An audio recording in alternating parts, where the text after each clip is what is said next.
l'égalité, lui dites-moi de façon d'ailleurs différente, parce que, comme vous l'avez vu, elle est une femme, je suis un homme, ce qui jouait dans l'affaire, vous insistez de manière différente sur le fait que l'égalité, dans l'amour vrai, ce n'est pas la destruction de la différence. Ce n'est pas que la femme doit être comme un homme ou des choses comme ça.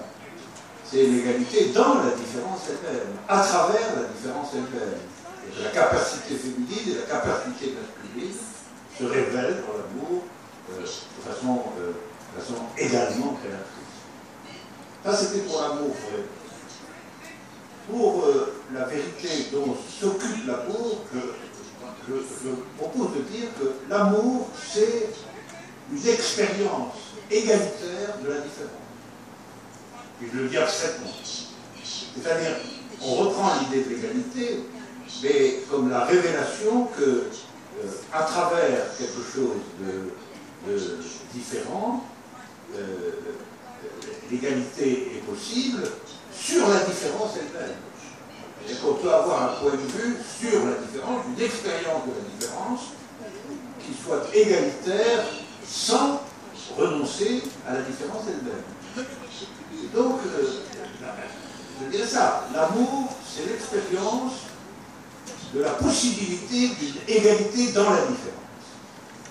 Parce que souvent l'égalité, c'est pensé comme le même. C'est-à-dire qu'on est le même.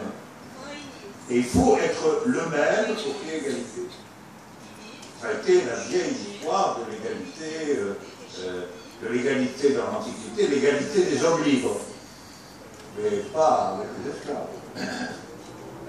L'égalité des hommes et des femmes ne peut pas être tout à fait pour les femmes. Et l'égalité dans la société, mais finalement, quand même, les pauvres et les riches, c'est pas tout à fait la même chose. Donc, il y a eu toutes sortes d'idées d'égalité qui étaient corrompues par le fait que cette égalité n'acceptait pas la différence. L'amour, on est bien obligé de le faire avec la différence, et l'amour, c'est la possibilité. C'est la possibilité d'une vérité sur la différence, à savoir que la différence peut contenir quelque chose d'égal. Voilà. Sur le point qui était au cœur de mon intervention, c'est-à-dire qu'il faut absolument reconstituer une idée de l'amour. C'est pourquoi mon intervention s'appelait « Pour imaginer le futur amour ». Et comment allons-nous réinventer l'amour? Il y a une vision historiciste qu'il faut absolument combattre, et qui est l'idée que, par exemple, lorsque je donne l'exemple de Hölderlin, de Sudette Bompard, de Diotima dans l'Hyperion, il y a l'idée que ça appartiendrait au passé, et que ce serait donc une expérience déterminée par l'époque et enfermée dans un lieu, l'Europe, et dans un temps, le passé. Ça, c'est une vision des choses dont il faut absolument se débarrasser.